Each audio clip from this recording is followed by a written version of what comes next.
Hello everyone. Let's jump straight into why we even bother with all this risk paperwork in the first place. And that is the business value of risk management. In a professional sense, the business value of risk management is derived from the increased probability of project success by proactively identifying and managing potential threats and opportunities to protect and enhance organizational value. Now, to put that in plain English, risk management is essentially project insurance that pays you back in peace of mind and saved cash. It's the difference between being a professional pilot who checks the weather before takeoff and a daredevil who just hopes for the best. You've probably seen this at the office where a project fails simply because nobody wanted to talk about the elephant in the room. I once worked on a project where a simple $500 risk assessment saved the company $200,000 in late fees just by spotting a permit delay early. That is real business value. It's about making sure the money we invest actually turns into the results we promised. So, now that we've mastered the idea that risk management is a value driver, not just a cost, you might be wondering how this actually looks when we sit down with the people paying the bills. Well, that brings us right into our next step, which is protecting the project business case. The project business case is the documented economic feasibility study used to establish the validity of the benefits to be delivered.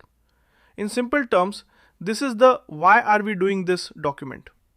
Risk management protects this why by ensuring that the benefits we promised aren't eaten up by unexpected costs or delays. Think of it like a family vacation. Your business case is that the trip will bring the family together and create great memories for a cost of $3,000. If you don't manage the risk of car trouble or rain, you might end up spending $5,000 and sitting in a hotel room being miserable.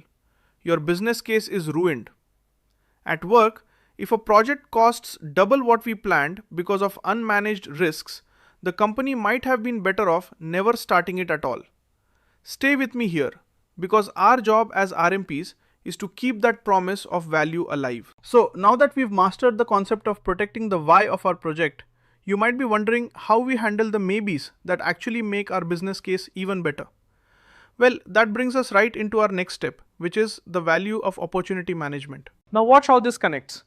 Business value isn't just about avoiding disaster. It's also about grabbing lucky breaks. Professionally, we call this capitalizing on opportunities to enhance the project's net present value or return on investment. In everyday language, this is about finding the bonus wins. Let's break this down together. Imagine you are building a new office. A threat is that the price of paint goes up. But an opportunity is that a high-end furniture store nearby is having a 50% off closing sale. If you manage that opportunity and grab that furniture, you've just added massive value to the project for less money. I remember a team that was so focused on staying safe that they ignored a chance to use a new technology that would have finished the project 3 months early. They avoided risk, but they also avoided extra profit. As an RMP, you are a hunter for these wins. So now that we've mastered the idea that value comes from both playing defense and playing offense, you might be wondering how this affects the way the company actually makes big decisions. Well, that brings us right into our next step, which is informed decision making. The real magic of risk management for a business leader is informed decision making. This is the process of using risk data to evaluate different paths and choose the one that offers the best balance of risk and reward. To make this very simple, it means we stop guessing and start knowing. Instead of saying, I think we can finish by June, you can say, there's an 80% chance we finish by June.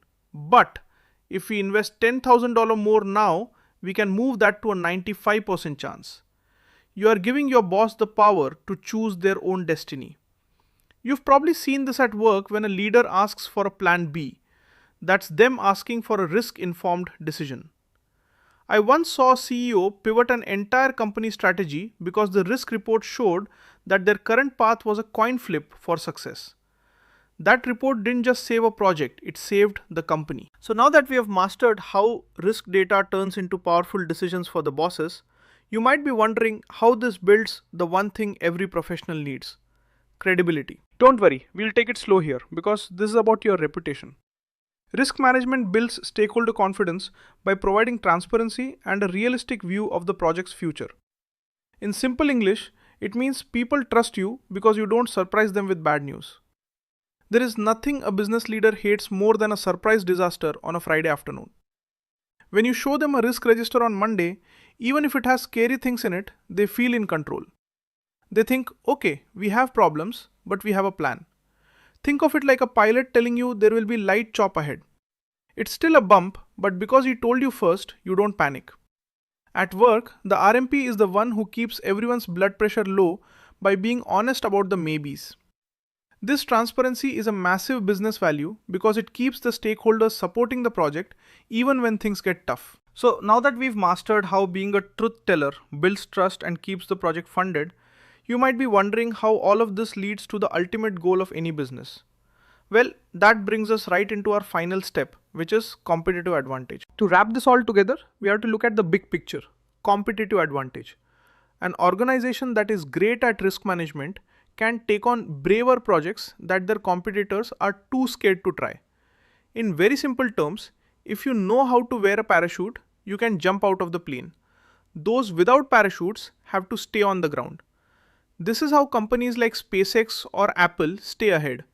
They aren't reckless, they are just world class at managing the risks of doing hard things.